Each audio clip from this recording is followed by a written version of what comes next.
Hey guys, so today we're going to take a look at Grand Seiko's latest update to its magnetic resistance range, specifically the SBGX341.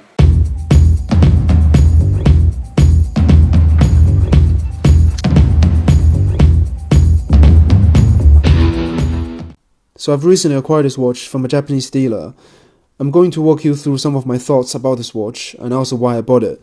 So the first thing you'll notice from this watch is that it has a striking white glossy dial, which is quite rare for Grand Seiko, because usually some of you might know that Grand Seiko watches usually come with texture dials with a variety of colors like red, blue or green, bluish green or greenish blue, something like that.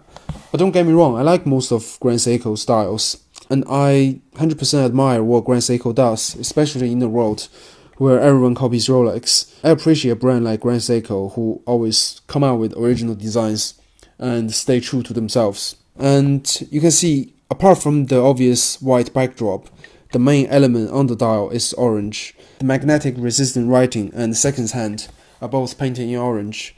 And in addition to this, the mini track is divided into 4 alternating quadrants, with the first and third quadrants painted in orange and the second and fourth quadrants painted in black.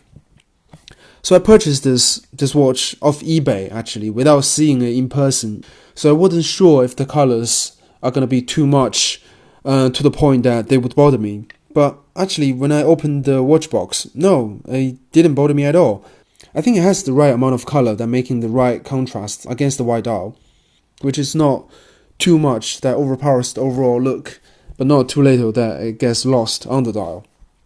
If you look closely, the orange part of the mini track is not painted entirely in orange, and rather has some sort of pattern to it, typical Grand Seiko. And here are some macro shots, you can take a closer look. Maybe not so much, my photography is not that great. But you can see here that attention to detail, just like all other Grand Seikos, is on point. Besides this one, I also have the SBGV243, which I'm just going to refer as 243, which you can see my taste is quite consistent with Grand Seiko's. So the reason I bought the 243 is because I wanted a sporty looking Grand Seiko, which has at least 100 meter water resistance and loomed over markers with a touch of color. So this 243 was the closest thing to what I wanted until the release of this guy. Despite I enjoyed wearing the 243 and having the long-awaited affair with Grand Seiko, I must say that I find the day window on the 243 really annoying, and yellow coloring just doesn't stand out as much as I want it to be. And also another point is that I wanted the 243 came with a bracelet. So before this guy, Grand Seiko had the SBGX341, which was the second closest thing to what I wanted, but the drawbacks were basically that watch doesn't have enough colors on the dial, and also only 1236 9 o'clock markers are loomed, and this is why you can see this 341 now ticks all the boxes for me. So let's briefly go through all the dimensions. So the case diameter measures 40mm, thickness 11.7mm, lock to lock only 45mm. So given these measurements, this watch wears perfectly on my 7-inch wrist. With this case design, this short lock to lock distance, I think someone with a much smaller wrist circumference can also wear it. From this picture, you can see that the 341 shares case design elements from both the 243 and 291, but with some subtle differences. So the 291 case is mostly brushed with a smooth bezel, similar to what you can find on a Rolex Explorer, whereas the 341 has the bezel from the 243. And I must say that I love this bezel. It reflects light beautifully with those vertically brushed lines, which you can see from here. It also added polished chamfers on both sides of the case, similar to that on 243, but much wider. So the front-facing side of the 4 locks also have polished facets, just like the 243. And overall, I think the case looks more similar to the 243 than its predecessor. But because of the shorter lock-to-lock distance and wider chamfers on the sides, this case visually looks more circular than the 243. It almost feels like you take the 243 case and you squeeze it vertically to make a shorter and fatter sibling. And on the wrist, because of the shorter lock-to-lock distance, it wears really comfortable. And because of the locks are angled to a similar degree to the end links of the bracelet, the transition from the case to the bracelet is very smooth. It kind of feels like integrated in a way, although it's not technically an integrated case design. Now let's go over some nerdy stuff. So this watch is capable of magnetism up to 40,000 amperes per meter. And to put it into context, 1 Gauss is roughly 80 amperes per meter.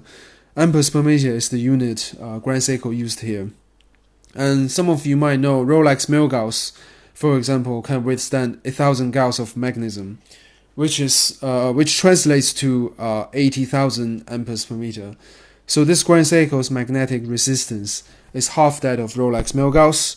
But when it comes to real life, obviously, this level of magnetic resistance is still an overkill.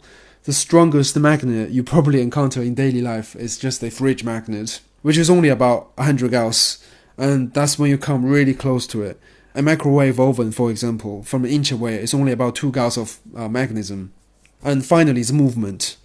This watch houses Grand Seiko's 9F quartz movement, specifically time-only 9F61 movement, with the hacking second function. I know the watch community can be divided on this topic. Some people never touch quartz, and some people don't really mind. I'm certainly in the don't mind camp. As you can see, this is the second quartz watch I purchased from Seiko. The 9F movement on its own is worth an episode, so I'm not gonna go into too much detail about the technical specifications of the 9F movement in this video. So I'm just gonna stress here that, personally, as long as I know a movement is reliable, well-made, and worth its cost, I wouldn't be too bothered by the mechanics behind it. Like, mechanical movements have different grades and accuracy at different price points. It's the same with quartz. You can't say that all quartz watches are bad, just like not all mechanical watches are better. Just like any other watch, nothing is perfect, so I'm also going to mention things I wish Grand Seiko did differently. So first thing is the crown. The crown is placed at the 4 o'clock position. And usually when a watch brand does this, it's because they want to avoid the crown digging into the wearer's wrist. It's quite common for diving watches to have this sort of design. But given how small this watch is, I don't see a reason for why having a crown placed at the 4 o'clock position. Maybe I'm just a conventional guy that I don't like changes. And the second point is that I like the pointy tips on the hands found on the 243, and I wish they kept them here. And lastly, this is a common issue for most Grand Seikos. There's absolutely no micro adjustments on the clasp. So you don't have any flexibility here, and all you can rely on to fit this watch on your wrist are the 2 half links, which is not ideal. So I think the watch would fit so much better and easier to find the perfect fit if they had some sort of micro adjustments on the clasp. Even on the fly adjustments, like Rolex Glide Lock, that would be perfect. So that's all for today. Thanks for listening. If you have any questions with this watch, just leave me a comment in the comment section below. And also, I would love to know your thoughts about this watch. Do you love it or do you hate it? And also, do you like Grand Seiko in general? Let me know in the comment section. Thanks for tuning in and see you guys next time.